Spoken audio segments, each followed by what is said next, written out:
नमो सिद्धाणं नमो आयर्याणं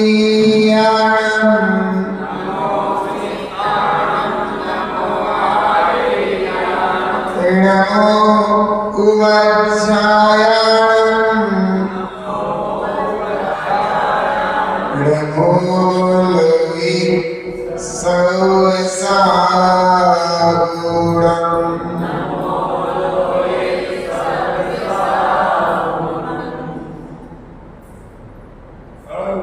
बोलो 24 तीर्थंकर भगवान की जय। पदम प्रो आश्रम महावीर बाहुबली भगवान की जय। जिनवाणी माता की जय। गौतम गणधर देव की जय। जय श्री कुंद कुंद स्वामी की जय। जय श्री शांति सागर जी महाराज की जय। जय गुरुदेव जी धर्मभूषण जी महाराज की जय। जय श्री सम्यक भूषण जी महाराज की जय। जय श्री धर्मभूषण जी महाराज की जय। मुनि संघ की जय।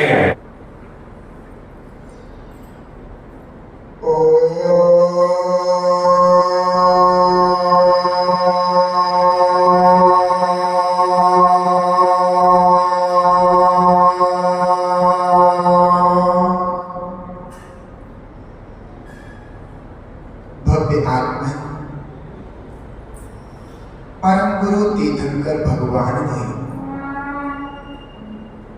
दिव्य समोषण के मध्य में विराजमान होकर सभी भक्त जीवों के लिए यह घोषणा की थी कि हे भव्य आत्मन, इस दुखमय संसार से अब बस हो।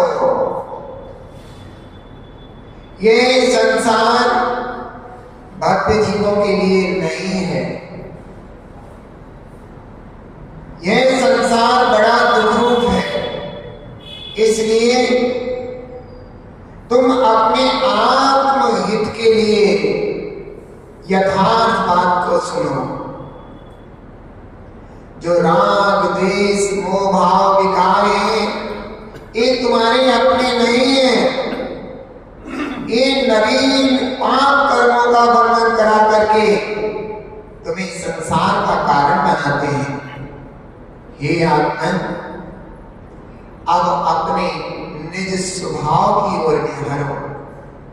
तुम्हारा स्वभाव ज्ञाता दृष्टा है, जानना देखना तुम्हारा स्वभाव है। अपने निज स्वभाव की ओर आओ, जो कि महामुनिराज बनकर के प्राप्त होगा। महासंयम को धारण करने के बाद ये स्वभाव प्राप्त होगा आपको। इस स्वभाव में स्थित होकर आप कर्मों का नाश करके भगवान बने।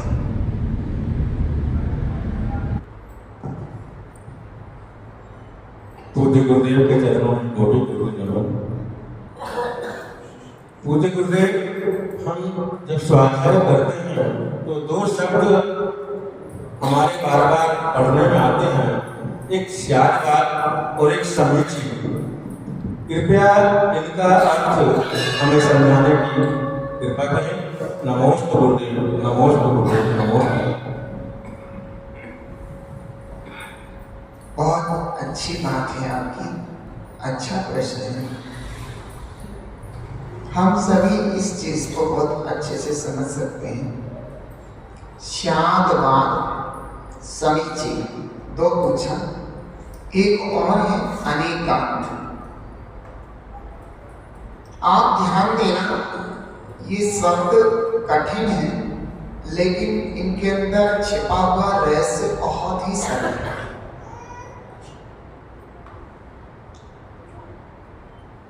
प्रत्येक वस्तु में अनेक गुण होते हैं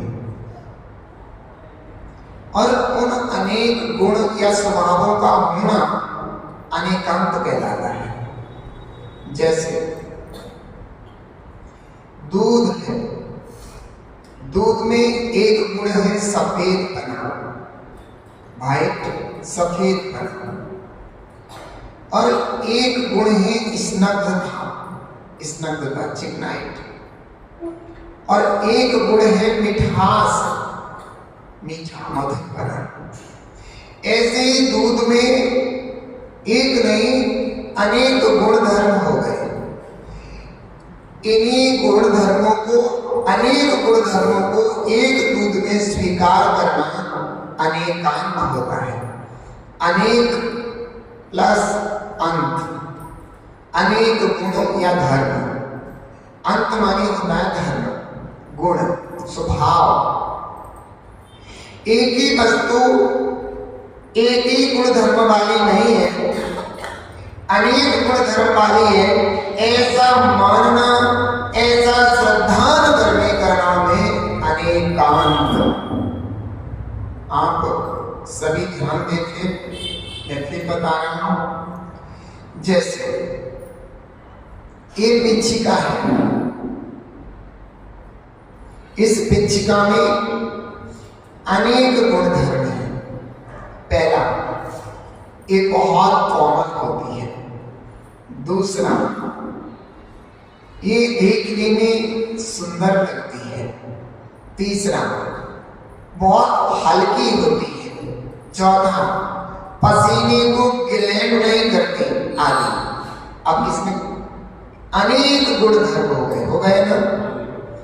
तो इसके अनेक गुण धर्मों को स्वीकार करने का नाम है अनेकांत। फिर से देखिए, अनेकांत शब्द को देखते हैं।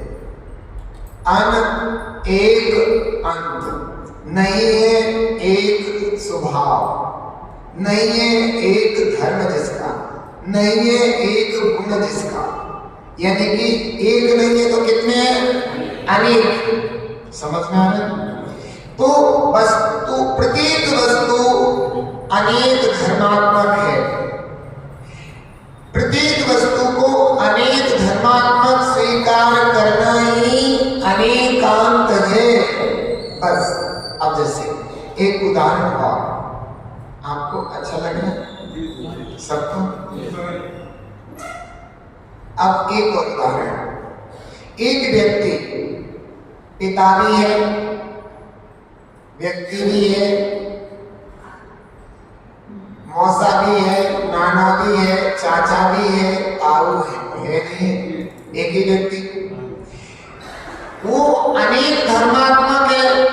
अनमानी नहीं, एक माने एक, अंत माने धर्म। उसमें एक धर्म तो नहीं है कि चाचा ही चाचा है, चाचा ही अकेला, या पापा ही पापा है, नहीं है ना।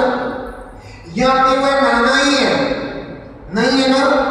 सभी बोलिए, अगर है तो चुप रहना। वह ताऊ ही है अकेला, चाचा भी है, नाना भी है, ताऊ भी है, मौसा भी है, फूफा भी है, व्यक्ति भी है, पति भी है ना, है ना। उसको ऐसे स्वीकार कर लेना ही अनेकांत है। इसमें कोई दिक्कत है क्या? समझ गए? लेकिन उसको केवल पापा स्वीकार किया जाए और अन्य न स्वीकार किया जाए तो सही बात है क्या? वह पापा ही है क्या? चाचा, ताऊ, नाना, काका नहीं है क्या? है ना। जो लोग उसे केवल पापा स्वीकार कर लें कि पापा ही है। अब पापा कौन स्वीकार करेगा? पता है कौन करेगा? कोई करता है क्या पापा स्वीकार? केवल करता है क्या? आपकी सबकी आवाज नहीं आ रही। कोई पापा स्वीकार, अकेला पापा स्वीकार करता है क्या? करता है, करता है। कोई एक करता है। कौन? जो बिल्कुल छोटा सा बच्चा है, वो कहता है नहीं ये पापा है। मम्मी कहती है अजी अजी नहीं है, पापा है। बोलता है नहीं बोलता है? छोटा बच्चा बोलता है ना। किसी ने कहा मौसा जी ठीक, नहीं मौसा नहीं है। कौन है? वह छोटा सा बच्चा पापा ही स्वीकार करता है, अपनी माँ को माँ ही स्वीकार करता है। अगर पिता कहते पूनम, नहीं पूनम नहीं है, मम्मी, तुम भी मम्मी कहोगे ऐसे क्या करता है? तो वो बच्चा एकांती है। समझ में आया? उसे ज्ञान नहीं है। पक्का हो गया? तो एकांतियों को ज्ञान नहीं होता है, वे कैसे होते हैं? अज्ञानी होते हैं। समझ में आ रहा है? तो बस यही, हर वस्तु में अनेक धर्म गुण होते हैं, स्वभाव होते हैं, अनेक होते हैं। कोई व्यक्ति वस्तु के एक ही स्वभाव को कहे कि वही है वस्तु और अन्य स्वभाव को ना देखे तो वह क्या हो जाएगा? एकांती। समझ में आ गया? और वह एकांती क्या हो जाएगा? अज्ञानी, मिथ्या दृष्टि। समझ में आ गया? वस्तु होती है 6 प्रकार की। कितने प्रकार की वस्तु होती है? जीव, मुद्गल, धर्म, अधर, आकाश, पाताल। इनके अलावा कोई वस्तु होती है क्या? होती है क्या? अनंत आकाश के मध्य में एक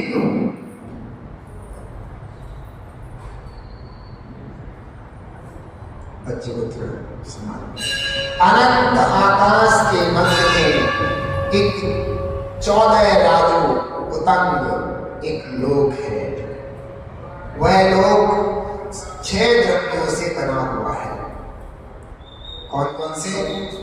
जीव, मुद्गल, धर्म, अधर्म, आकाश। इन 6 के 6 द्रव्यों का कभी नाश नहीं होता, इसलिए लोक का भी कभी नाश नहीं होगा। यह अनादि और अनंत है। इन 6 की 6 वस्तुएं, जो 6 की 6 वस्तुएं हैं, वे एक धर्मात्मक है या अनेक धर्मात्मक है? अनेक। बोलो ना, सब बोला करो, इसी से काम बनेगा। जैसे जीव है, जीव में ज्ञानी ज्ञान है, दर्शन नहीं है, सुख नहीं है। जीव में ज्ञानी ज्ञान है क्या? दर्शन नहीं है, सुख नहीं है। जीव में और गुण नहीं है क्या? है। और जो जीव को एक ही गुणी माने सो एकांती, और उसके सपोर्टेड फाइल लगाए तो अज्ञानी, मिथ्या दृष्टि।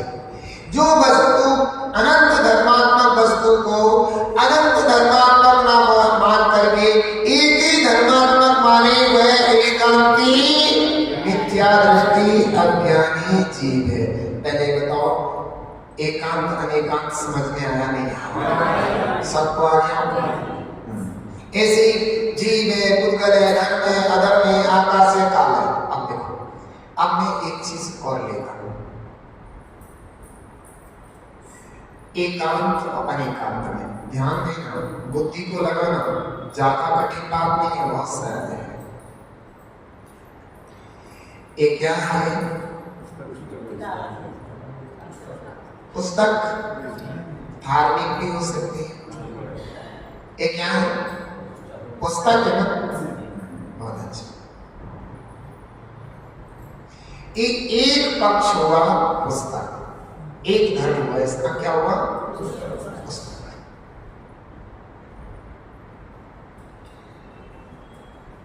क्या इसको हम, इस पुस्तक को हम, इस पुस्तक में, ये जो पुस्तक है एक धर्म हुआ, तो ये पुस्तक पीली है ना, सफेद है ना, इसमें लिख सकते हैं ना? नहीं लिख सकते? लिख सकते हैं? डायरी है, लिख सकते हैं ना? ठीक है, बहुत अच्छी बात। इसके कागज के टुकड़े को बना करके, चम्मच बना करके हम आटे को भुना हुआ करके चीनी मिला के खा सकते हैं ना? नहीं खा सकते? चना दाल सूखी नमकीन खा सकते हैं ना?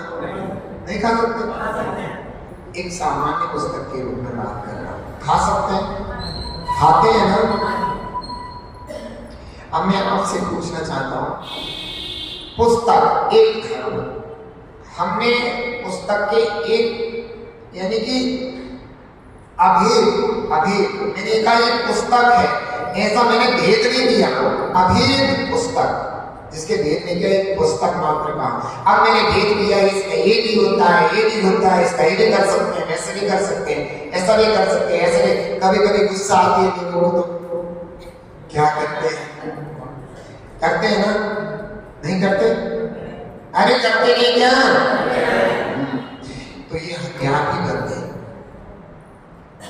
तो यही पुस्तक अभेद से पुस्तक है, और भेद करने पर इतनी सारी चीजें होकर के आती नहीं आती? नहीं आती? आती है ना? तो यह पुस्तक अभेद से पुस्तक है, और भेद रूप से अनेक प्रकार की है। समझ में आ गया? आ गया? तो एक ही वस्तु में भेद अभेद दो धर्म हो गए, नहीं हो गए? हो गए। जैसे मैं, तो मुझे क्या बोलूंगी? महाराज। क्या बोलूंगी? या गुरु में बोल दो गुरु। तो मैंने एक अभेद गुरु जिसके भेद नहीं किए, अब मैं क्या करता हूँ? डांटता भी हूँ, ठीक है, मैं हार भी लेता हूँ, मैं मनुष्य भी हूँ, मैं सांवला भी हूँ, इतने सारे और भेद हो गए ना? हो गए ना?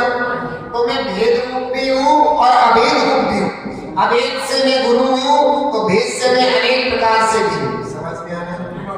अगर कोई मेरे को चलते हुए कहे आपसे, देखो वो मनुष्य जा रहा है, तो आप मना कर दोगे? मना कर दोगे? लड़ोगे? अब आप कहोगे नहीं, आज के बाद बोल मत देना, गुरु है वे, मनुष्य नहीं बोल सकते। क्या मुझे मनुष्य नहीं बोल सकते? बताओ, क्या भगवान ने मेरी इस पर्याय को मनुष्य पर्याय नहीं कहा? कहा है? तो तुम उससे लड़ोगे तो क्या हो जाओगे? क्या हो जाओगे? एक काम की नित्य दृष्टि हो जाओगे, और आपकी लड़ाई हो जाएगी। वो कहेगा नहीं, मनुष्य आकार मनुष्य जैसा है, आप कहोगे नहीं, गुरु है, कोर्ट में फैसला जाएगा, दोनों पक्ष रखे जाएंगे। तुमने कहा, वो उससे पूछा जाएगा कि आपने मनुष्य क्यों कहा? अरे मनुष्य जैसा आकार है इसलिए मैंने मनुष्य कहा। बिल्कुल सही कहा तुमने। और तुमने अरे नहीं, वे हमारे गुरु ने इसलिए गुरु कहा। तो दोनों पक्ष सही थे, सही थे, दोनों पक्ष सही थे, लेकिन उसने उसकी नहीं मानी, उसने उसकी नहीं मानी। पक्ष दोनों सही होने पर एक ही एक पक्ष को माना जा रहा है, तो क्या होगा? लड़ाई झगड़ा कूदबाजी सब हो गया। नहीं हुआ क्या? एक आदमी हमेशा लड़ाई झगड़े करता है। नहीं समझ में आया? तो आपको क्या समझ में आया? एकांत अनेकांत समझ में आ गया? आ गया? अब तो नहीं बोलोगे? एकांत और अनेकांत आपको समझ में आया। यानी कि कोई वस्तु, एक ही वस्तु भेद रूप भी है, अभेद रूप भी है। जैसे मान लीजिए ये माइक है, ये माइक हम निकाल रहे, ये भी हटा रहे, तो फेंकने का एक साधन बन जाएगा, हथियार फेंक के मारने का। तो ये हथियार है कि नहीं? नहीं है। एक, अब ऐसे इसका नाम क्या है? अभेद से माइक है, लेकिन ये अब तक इसके भेद कर रहा हूं, हथियार नहीं है। देखने में हुक्का जैसा लगता है, ये भी है। कलर भी है इसमें, ये भी है। इसको बोलने में काम भी कर सकते हैं, ये भी है। तो इसमें कितने धर्म हो गए? अनेक धर्म हो गए। तो यही बात हमें समझनी है, यही बात समझनी है। अभेद से मायके और भेद से अनेक प्रकार है। तो हम ये भी ध्यान रखें कि सामने वाले ने जो बोला है वह है। जैसे आपको किसी व्यक्ति ने कहा गधे कहेंगे, आप क्या है? बुरा मान गए, बुरा मान गए, तो आपको गधा जर्मनी माने कहा है। अब बताओ क्या करोगे? जिनमानी मां को क्या करोगे आप? जिनेंद्र भगवान ने आपको गधा कहा, आप बताओ क्या करोगे? और हमने कह दिया, बगल वाले ने कह दिया, क्यों? जिनेंद्र भगवान ने कहा तुम गधे हो। अब पता है जिनेंद्र भगवान ने कैसे गधा को? आप देखिए, से वर्तमान काल 3 होते हैं, होते हैं। भूत में तुम कितनी बार गधे बन चुके? बने कि बने? जिन वाणी कहती है, जिन्हें तो भगवान कहते हैं कि भूत में तुम अनंत बार गधे बन चुके हो। अगर भूत काल की अपेक्षा गधा कहा जाए तो कोई दिक्कत है? देखो क्या होता है, इस मंदिर के अध्यक्ष बहुत पहले अध्यक्ष थे, अब वो हट गए तो दूसरे नए अध्यक्ष बन गए, होता नहीं होता। तो उनको पहले हम अध्यक्ष जी बोलते थे, या प्रधान जी बोलते थे। अब वो हट गए, दूसरे प्रधान जी बन रहे, तो अब भी उनको प्रधान जी कहते हैं नहीं? कहते हैं नहीं?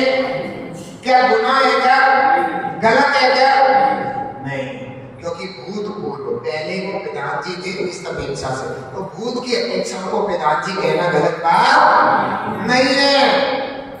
अब ऐसे हम एकांती मिथ्या दृष्टि है, किसी ने मुझे गधा कहा तो वो मैं चिढ़ता हूँ, उससे लड़ने लगता हूँ, खुश होकर के महसूस करना चाहिए ये मेरे भूतकाल की पर्याय की अपेक्षा गधा कह रहा है। समझ में आ गया? ऐसा नरेंद्र भगवान ने कहा, वैसा ही ये कहना है। भूतकाल की अपेक्षा यानी कि ये कहना चाहता है कि भूतकाल में अनंत बार गधा बन चुका, अब ऐसे काम नहीं करना है, गधा बनना पड़ेगा। बताओ उसने कोई गलत किया? फिर आपके मान में गलत। ये सबसे बड़ी दुविधा है। एकांकी मिथ्या दृष्टि हर जगह दुखी होता है, दूसरों के दुख में निमित्त बनता है, कलह प्रिय होता है, बहुत सारी स्थितियां उसके साथ खड़ी रहती है। इसलिए एकांती मिथ्या दृष्टि नहीं बनना नहीं बनना। तो एकांत अनेकांत समझ में आ गया? एक ही वस्तु अभेद रूप से कुछ है और भेद रूप से मैं अभेद रूप से गुरु हूँ आपका, अभेद रूप से देखा जाए तो मैं मनुष्याकार भी हूँ, मैं सांवला हूँ। अब कोई में से कहे देखो वो काला जा रहा है, आप बुरा मान जाओगे? क्यों? कलर की अपेक्षा में कैसा हूँ? सांवला नहीं? तो आपको क्या परेशानी होगी? किसी ने कहा मैं नंगा, वो देखो नंगा जा रहा है, आप परेशान हो गए? और भगवान कह रहे हैं, कुंद स्वामी कह रहे हैं, आचार्य बेटा कोई मोक्ष मत दो, नगरता ही मोक्ष मार्ग है। तो नगरता और नग्न में फर्क है। नगन तो नगन है, तो किसी ने मुझे नंगा कहा तो आपको बेचैनी क्यों होगी? मैं गुरु भी हूँ तो शरीर पे कपड़े नहीं है तो नंगा भी नहीं हूँ। ये बहुत बड़ी दिक्कत है। ये दिक्कतें हमारे जीवन में बड़े परेशान करती रहती है, क्योंकि हम एकांत और अनेकांत को स्वीकार करने के लिए तैयार। मैं अभेद रूप से गुरु हूँ तो भेद रूप से नंगा भी हूँ, मनुष्य भी हूँ। समझ में आ रहा है? सांवला भी हूँ, पतला भी हूँ, 1.5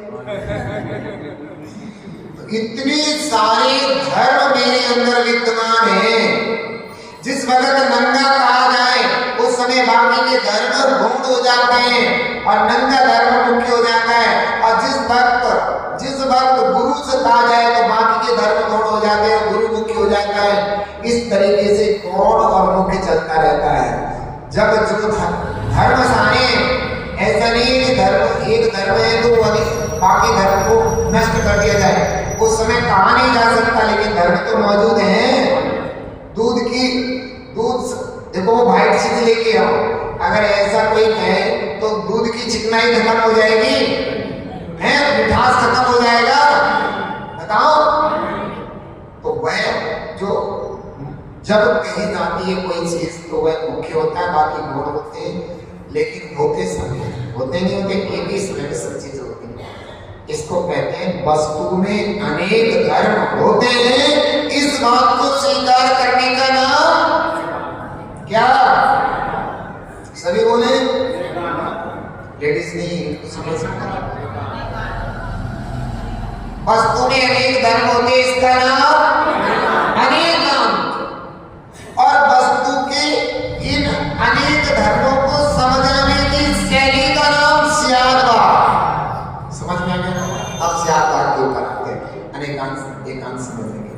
स्याद। स्याद माने होता है किसी अपेक्षा से, और बाद माने होता है कथन। ध्यान देना, स्याद माने क्या होता है? किसी अपेक्षा से। जैसे हमने कहा, जैसे मैंने आज सुबह भी बोला, जैसे किसी ने कहा, एक पति ने कहा अपने बच्चे से, एक पिता ने अपने बच्चे से कहा उसकी मम्मी की बुलाने के लिए, जा मम्मी को बुला के ले आओ। उसने कहा मेरी मम्मी तेरी मम्मी है, जमाने की मम्मी है, दुनिया की मम्मी है, ऐसा कुछ कहा? क्या बोला? जा बेटा मम्मी को बुला के लो। समझ में आ गया? तो ऐसा जो कथन किया गया है तो वो अपेक्षाकृत कथन है, यानी कि उस बच्चे की मम्मी। समझ में आ गया? इस अपेक्षा से मम्मी शब्द बोला गया। उसने गलत बोला क्या? मम्मी को बुला के ला। हाँ, तो ये अपेक्षाकृत कथन हो गया। अनेकांत धर्म को किसी न किसी अपेक्षा के द्वारा बता देना, उसकी अपनी अपेक्षा के द्वारा बता देना स्यादवाद कहलाता है। स्याद माने किसी अपेक्षा से, बाद माने कहना। जैसे मम्मी उसने किसी अपेक्षा से कहा, क्योंकि उसकी मम्मी थी इसलिए उसे कहा कि मम्मी बुला के ला। कहा ना? नहीं समझ में नहीं आ रहा, बोला करो, कहा ना? अब वो ऐसा कहा जाए कि वो सर्वथा ही मम्मी हो, तो नानी भी है, चाची भी है, ताई भी है ना? है ना? उसी समय अनेक अलग अलग समय है। अभी 1 घंटे के लिए मम्मी है, फिर 1 घंटे बाद ताई हो जाएगी, फिर 1 घंटे बाद नानी हो जाएगी। ऐसा होगा क्या? जिस समय मम्मी, उस समय नानी, दादी, चाची, मौसी, ताई है कि नहीं? नहीं है। हाँ, उसी समय है। इसका नाम अनेकांत। और एक धर्म को मुख्य करके कथन करने की शैली को और बाकी धर्मों को गौण करने करके कथन करने की शैली को स्यादवाद कहते हैं। समझ में आ गया? जैसे मेरे से कोई बोले, कोई जानकार व्यक्ति नहीं है, आप मेरे जानकार हो, आप वहां खड़े थे, एक बाहर का व्यक्ति आता है, ये कहना वो जो काला सा है ना, उसको उससे मैं बात कर सकता हूँ, तो तुम गुस्सा हो जाओगे। उसने कलर की अपेक्षा मुझे काला बोला नहीं बोला? गलत किया क्या? ये गलती है क्या? वस्तु के धर्म को उसने बोला है, गलती है क्या? नहीं है ना? आपको स्वीकार करना चाहिए था।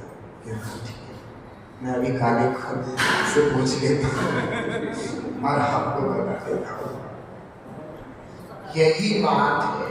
वस्तु में एक धर्म में किसी एक धर्म की अपेक्षा से मुख्य करके कथन करने का नाम स्यादवाद है। मतलब बाकी धर्म को गौण करके और एक धर्म को मुख्य करके कथन करने का नाम क्या है? स्यादवाद है। स्यादवाद किसी अपेक्षा से कथन करना। जैसे मुझे कह सकते हैं, किसी एक दूसरे व्यक्ति ने कहा, इधर आना, वो जो पतला सा लड़का बैठा है ना, उससे मैं भेज सकता हूँ, तो आप क्या कहोगे? वो क्यों है? मैं पतला सा लड़का नहीं हूँ, बताओ। नहीं हूँ, लड़की हूँ क्या? लड़का ही हूँ या जानवर हूँ ना? तो पतला सा लड़का, यानी कि उसने स्ट्रक्चर देख करके और चेहरे शरीर का देख करके ये लड़का ही लग रहा है, आदमी नहीं है। समझ में आया? और मेरे को ऐसे बोला तो कोई गलत किया क्या? नहीं। तो वस्तु में अनेक धर्म है, वस्तु के अनेक धर्मों से किसी एक धर्म को मुख्य और बाकी धर्मों को गौण करने के करके कहने की शैली का नाम, समझ में आ गया? कहां से आता? नहीं आया? अब बात है समीचीन। इनके क्वेश्चन थे समीचीन। समीचीन माने होता है वास्तविक, यथार्थ, सच्चा। जो अनेकांत स्यादवाद को मानता है वह व्यक्ति, उसकी बुद्धि कैसी है? समीचीन है। समझ में आ गया? समीचीन बुद्धि वाला समीप दृष्टि होता है, ठीक है? और असमीचीन बुद्धि वाला मिथ्या दृष्टि होता है। तो समीचीन माने होता है सच्चाई, वास्तविक, यथार्थ। समझ में है ना? परमार्थ समझ में आ गया, समीचीन भी हो गया। तो इसको स्वीकार करने वाला समीचीन होता है। वस्तु अनेक धर्मात्मक है, उसकी शैली का नाम, उसके किसी एक धर्म को मुख्य करके बाकी धर्मों को गौण करके कहने की शैली का नाम स्यादवाद है। और जो ऐसा जानता है, सिद्धांत करता है, वह व्यक्ति उसकी बुद्धि समीचीन है। तो ये आज मैंने इनके प्रश्न के अनुसार बोला। अब टाइम हो गया, समय हो गया, तो इस तरीके से आप लोग भी प्रतिदिन इस टाइम आकर के प्रश्न कर सकते हैं। शाम को ये क्लास जो शाम की जिज्ञासा समाधान थी उसको समाप्त कर रहे हैं। जिज्ञासा समाधान वाली जो शाम को 6:30 से होती थी वो अब नहीं होगी। वो इसी समय जो कुछ करना है करना। हे जिन्हें